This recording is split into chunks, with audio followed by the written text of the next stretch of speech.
Hawak na po ng pulisya ang burong sospek sa pangmumulestya umano sa hindi bababa sa 18 minor de edad na estudyante sa Pampanga. Voluntaryo siyang sumuko pero hindi pa may kulong dahil wala pang warrant of arrest. Nakatutok si Bam Alegre, eksklusibo.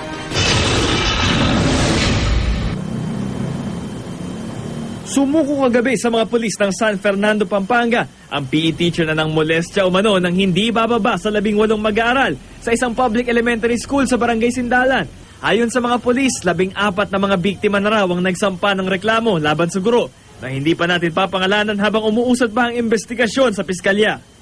Nagkaroon ng closed-door meeting ang mga pulis, ang kampo ng suspect at ang barangay captain na kumakatawan sa mga biktima. Tumangging magpa-unlock ng panayam ang mga pulis at hindi na hinarap sa kamera ang suspect. Emosyonal naman ang mga kaanak ng suspect at nagbanta pang manakit nang hingin ng GMA News ang kanilang panig.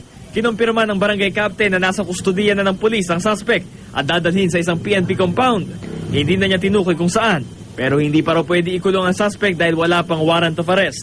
Winork out ng family ang pag-surrender ng suspect at yung mga kapatid niya, they persuade the suspect na sumerender.